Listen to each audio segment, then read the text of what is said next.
અહેમદાબાદ મિત્ર ન્યૂઝમાં આપનું સ્વાગત છે।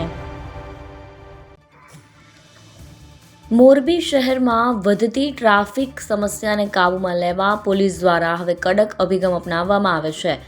શહેરના મુખ્ય માર્ગો અને બજાર વિસ્તારમાં લોકો દ્વારા આડેધડ પાર્કિંગના કારણે સતત અવરજવર અને ટ્રાફિક જામની સમસ્યા ઊભી થતી હતી।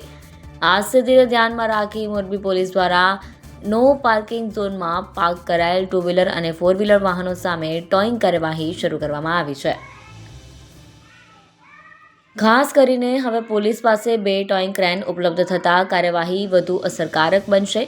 અગાઉ સાધનોના અભાવે કડક અમલ શક્ય ન હતો, પરંતુ હવે ટ્રાફિક નિયમોનું ઉલ્લંઘન કરનાર વાહન ચાલકો સામે તાત્કાલિક જપ્તીની કાર્યવાહી થશે। પોલીસના આ પગલાંથી શહેરમાં ટ્રાફિક વ્યવસ્થા સુધારવાની આશા વ્યક્ત કરવામાં આવી રહી છે। સાથે જ લોકોમાં પણ ટ્રાફિક નિયમો અંગે જાગૃતિ વધશે એવી પણ અપેક્ષા છે। ડીવાયએસપી જે માલ દ્વારા જણાવાયું છે કે શહેરને સુવ્યવસ્થિત ટ્રાફિક માટે લોકોનો સહયોગ અત્યંત જરૂરી છે અને નિયમ ભંગ કરનાર સામે કોઈ છૂટછાટ આપવામાં નહીં આવે। અહેમદાબાદ મિત્ર ન્યૂઝ રિપોર્ટ આરિફ દિવાન સાથે કેમેરામેન માહિર દિવાન, મોરબી। સાહેબ, ટ્રાફિક સમસ્યા હળવી કરવા માટે 2 ટોઈંગ વાહન ફાળવવામાં આવે છે, કેવી રીતે કામ કરશે અને શું કાંઈ દંડ લેવામાં આવશે?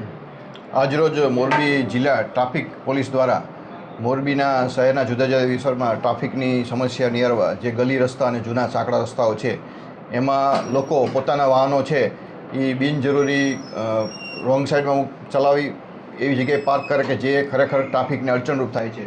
તો તેવા માટે આજે અમે ટોઈંગ માટેની 2 2 વ્હીલર્સ માટેની એક વાહન અને 4 વ્હીલર માટેની એમ 2 વાહનો છે આજે ચાલુ કરેલા છે, જેમાં ટ્રાફિક બ્રાન્ચ દ્વારા એનું સુપરવિઝન કરવામાં આવશે અને કલેક્ટર સાહેબના જે જાહેરનામા છે એ મુજબ જે જાહેરનામું બહાર પડેલ છે એ વિસ્તારોમાં જ્યાં લોકો ગેરકાયદેસર રીતે બિનજરૂરી પોતાના 2 વ્હીલર્સ પાર્ક કરી જતા રહે છે તથા 4 વ્હીલ પણ અમુક જગ્યાએ જ્યાં અડચણરૂપ હોય છે ટ્રાફિકને એવી જગ્યાએ રાખતા હોય છે। તો આજરોજ હું મીડિયાના માધ્યમથી મોરબીના શહેરીજનોને કહીશ કે પોતાના વાહનો જે નિયત પાર્કિંગ છે ત્યાં પાર્ક કરે। બિનજરૂરી કોઈ પણ અડચણરૂપ ટ્રાફિક થાય એવી જગ્યાએ જો વાહનો પાર્ક કરવામાં આવશે તો આ 2 ક્રેન આજે ચાલુ કરી છે એના દ્વારા એના વાહનો ક્રેનથી લઈ અને નિયમ અનુસાર એના જે MV એક્ટની જોગવાઈ છે એ મુજબ એના વિરુદ્ધમાં દંડની કાર્યવાહી કરવામાં આવશે। કેટલો દંડ હોઈ શકે છે? જુદી જુદી જે MV એક્ટની જોગવાઈ છે એ મુજબ દંડની જોગવાઈ છે એ મુજબ દંડ લેવામાં આવશે।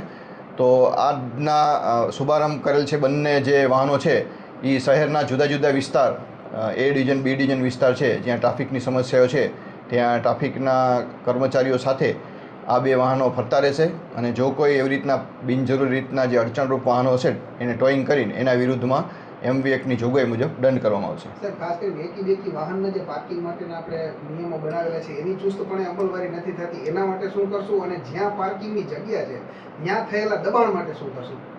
મહાનગરપાલિકા દ્વારા સમયાંતરે જે પણ પાર્કિંગ પ્લોટ નક્કી કરેલા છે ત્યાં એના વાહનો લોકોને કહેવામાં જ આવેલું છે કે આ જગ્યાએ એના વાહનો પાર્ક કરો, છતાં લોકો બિનજરૂરી અને પોતે કોઈ બી જગ્યાએ જે જગ્યાએ પાર્કિંગ નથી કરવાનું ત્યાં પાર્કિંગ કરીને જતા રહે છે। તો આ વાહનો દ્વારા તેવી જગ્યાએ જ પાર્ક કરે અને બિનજરૂરી પાર્ક હશે તો આ ટોઈંગ દ્વારા કરશું। જે કોઈ દબાણ કરેલા છે એ પણ મહાનગરપાલિકા છે એની જે દબાણ હટાવ શાખા છે એની સાથે રહી અને ટ્રાફિકની ટીમ દ્વારા એ પણ દબાણ હટાવવામાં આવશે। અહેમદાબાદ મિત્ર ન્યૂઝની યુટ્યુબ ચેનલને સબસ્ક્રાઇબ કરો અને બેલ આઇકોન જરૂરથી દબાવો, જેથી દરેક મહત્ત્વના વિડીયોની નોટિફિકેશન તમને મળતી રહે।